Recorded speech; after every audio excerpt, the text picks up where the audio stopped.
Shanghai Cooperation Organization, better known as SCO, was renamed from Shanghai 5 on 2001.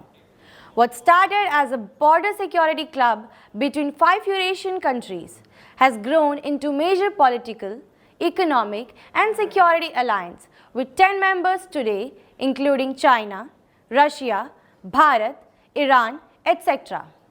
Why is this Eurasian powerhouse suddenly trending on global radar?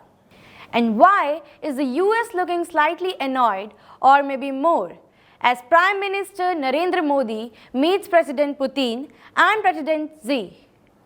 Well, the SCO isn't just about friendship bracelets. It's about rewriting some global rules, a multipolar world outside the usual Western playbook. So hi, Namaskar, Jai Hind. This is me, SHAURYA Pandey, and you are watching What's Going On.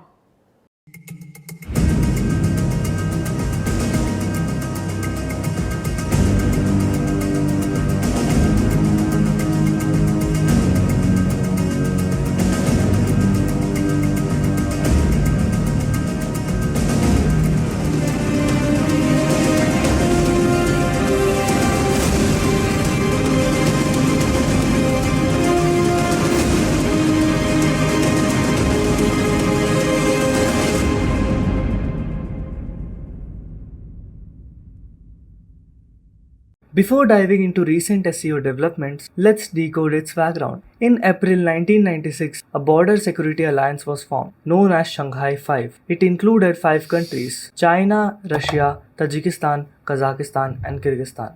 The main goal was to build mutual trust, resolve border issues, and promote regional cooperation. Then, on June 15, 2001, Uzbekistan joined the group, which then was renamed as Shanghai Cooperation Organization.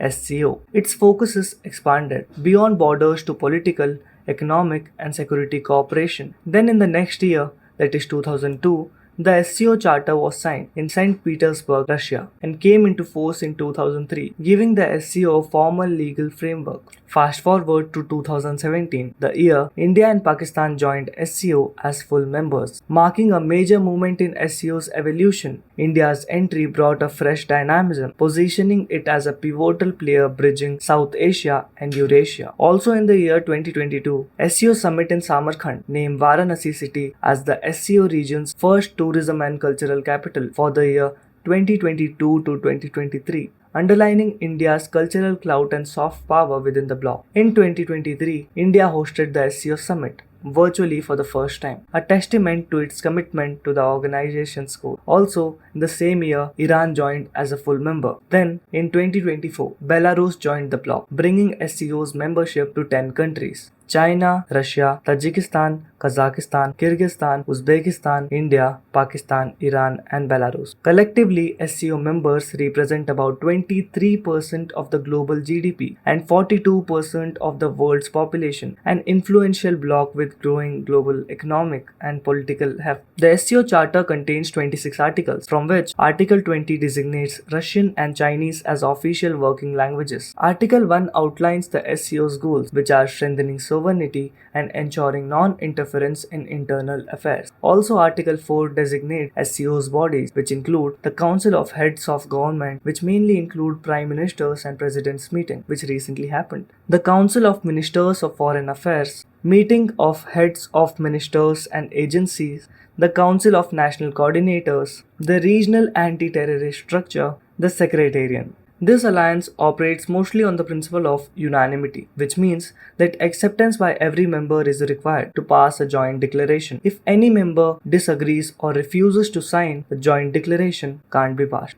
After every summit, a joint statement document is presented that covers all major issues requiring attention, such as terrorism or challenges faced by the member countries. This joint statement is typically drafted and announced by the host country itself.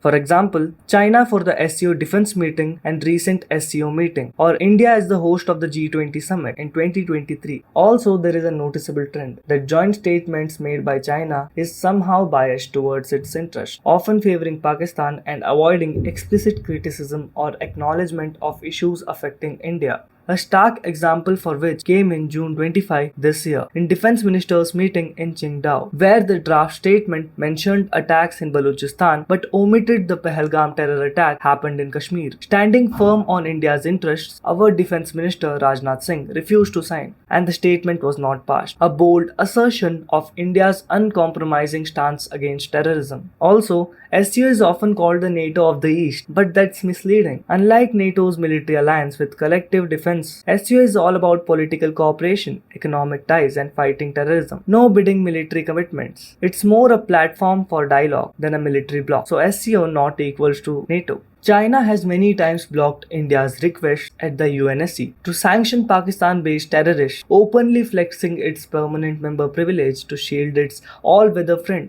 This isn't diplomacy, it's doublespeak. Beijing loves to talk about global responsibilities, but becomes Islamabad's legal counsel whenever terror charges are tabled.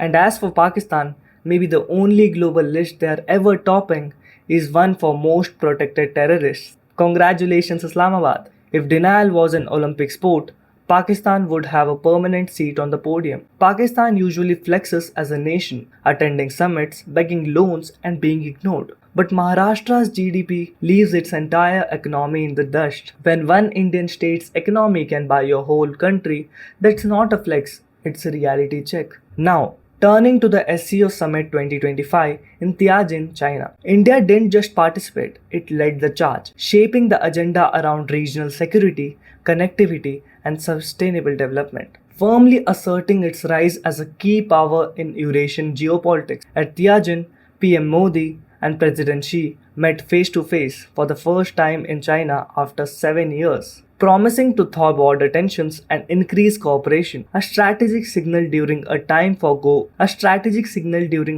of global flux. The summit rolled out a roadmap for economy strategic cooperation over the next decade, focusing on energy, the digital economy, technology, and climate-friendly initiatives. The announcement of the SCO Development Bank was another step towards regional integration and infrastructure development. Also, Belarus joined as a full member, while Laos was granted partner status, expanding SCO network to 27 countries, which includes 10 member countries and 17 partner countries, underlying its growing influence. Most importantly, the Tianjin Joint Declaration explicitly condemned the Pahalgam terror attack this time, signalizing India's influence in ensuring that key security concerns are acknowledged, though Pakistan's name was still left unmentioned. Also, India reportedly blocked Azerbaijan's bid to join the Shanghai Cooperation Organization, citing Azerbaijan's close ties with Pakistan, a move that demonstrates India's commitment to safeguard its strategic interest within the bloc. At the summit, PM Modi gave a new powerful meaning to SCO, that is, security, connectivity, and opportunity. Three visionary pillars that define India's strategic leadership. What a choice of words. Also at the SCO summit, PM Modi, President Putin, and President Xi posed together in a powerful moment, a photo sure to keep Trump awake for many nights. Meanwhile, rumors had it that a certain beggar at the summit named as Shehbaz Sharif was thoroughly ignored by Modi and Putin. It was as if a single glance would spark another round of requests for aid. This time, it was seriously, honestly wild to watch that India joined the SCO in condemning US-Israel strike on Iran. Why? Well, for starters, it's geopolitics, where friendships are temporary and national interests are permanent. India's neutral stance always leaves me confused, as India clearly knows how Israel has always been for us and supported India whenever we needed, whether it was 1971 India-Pakistan War, 1999 Kargil War, and many more. Meanwhile, Iran's track record speaks loud, as it was the first country to recognize Pakistan and supplied it much needed weapons during the war with India in 1965 and 1971. But either ways, no personal friendships in geopolitics last long. Now, some bright sparks are calling this summit the end of India-China conflict, recycling that old media narrative, India Chini Bhai Bhai. Also one thing, China can never be our true ally or friend, as India can never forget the way they backed Pakistan during Operation Sindoor and what China did with the reference to Galwan and many historic things such as 1962, our Aksai Chin and line of actual control. China can never be our ally. And right after the summit, Putin, Xi, and Kim did their own cozy meetup. Modi ji didn't join the party. Smart move diplomatically. If he had, the US would have surely melted down. Plus, with Trump lurking in the background, it would have a set off to a whole new drama. And as for Trump, poor guy, no country listens to him. Seriously, being the president of a superpower and still not getting respect is crazy. Firstly, he said he broke the ceasefire between India and Pakistan. India refused every time. Then he told India to stop buying Russian oil because it funded Russia. But some reports claimed India sends the same oil to Ukraine. Next, he tried to hassle Venezuela for regime change. No luck there either. So poor Trump just stays frustrated. Even on Modi ji's birthday, Trump wished PM Modi but also mentioned that PM said Trump on call that thank you so much for contributing in ending the Ukraine-Russia war. Seriously, this guy always loved to praise himself and he claps so hard for himself because Trump knows no one will be doing the same for him. Okay, so that's all for today's special program. Keep watching IMT News for more such local and global updates. So this is me Akash signing off and you're watching your favorite show, What's Going On.